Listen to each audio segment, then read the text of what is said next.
Oh, wunderbar, it's an Eisbein, it's wonderful, you know. It's one of the most famous examples of German cuisine is the Eisbein. It's a pork shank, and sometimes it's marinated or pickled, sometimes it's smoked, but it's often grilled or broiled or cooked for a very, very long time. In Germany, they often serve it either with sauerkraut, which is fermented cabbage, or Kartoffel, which is mashed potatoes. However, in Germany, the natural choice for pairing goes for beer, but first, we're not in Germany, and it's not because in South Africa we start having very good craft beers that we have to go for beers. Natural choice will be for a great bottle of wine. If you want to pair an Eisbein with a white wine, you know, the first thinking would be, oh, let's go for Riesling. Why? Because if the cuisine has been developed in Germany, probably a German cultivar will do perfect with it. But let's go outside the box, think outside the box, and let's go for an unusual pairing with an unusual cultivar.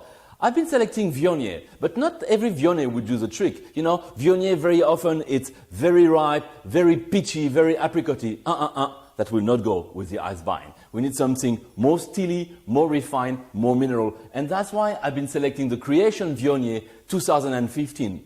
Why? Because it's more flowery on the nose than fruity, and it's more restrained on the palate with a good acidity to finish. Viognier can be very low acidity, but due to the cool climate, the Creation Viognier will go very well with this juicy, meaty, fatty Eisbein. And that's an unusual food pairing, but that's a very good food pairing.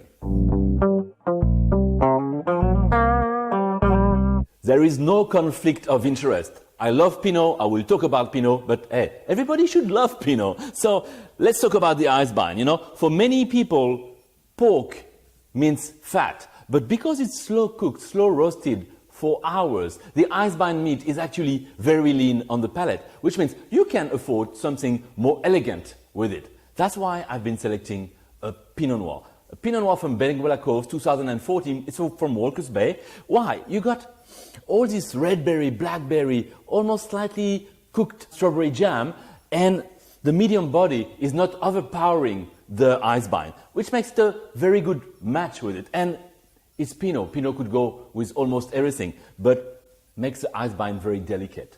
Goes very well with it. I know I love Pinot. You will love Pinot, but you will love the Eisbein with it.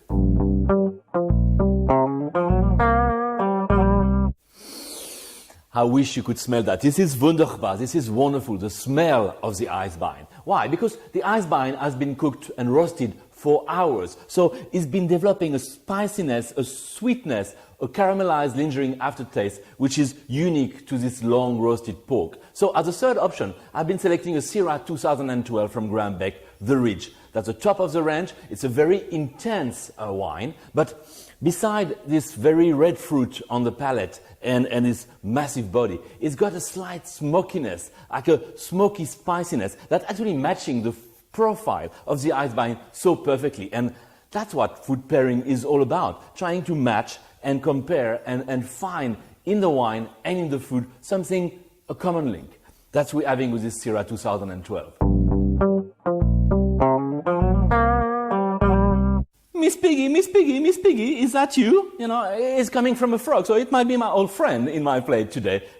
I'm even not sure that the Muppet Show was so successful in Germany, but if it was, more than likely Miss Piggy would have been abducted and end up in a plate like that, and I might be enjoying her a lot today. Anyway, one rule is important with a very close cooked meat like an Eisbein, is no hard tannins. That's why you're going to have the choice between freshness of a Viognier, the delicate softness of a Pinot Noir, or the smoky spiciness of a Syrah. But beside that, that's your choice, so Prost!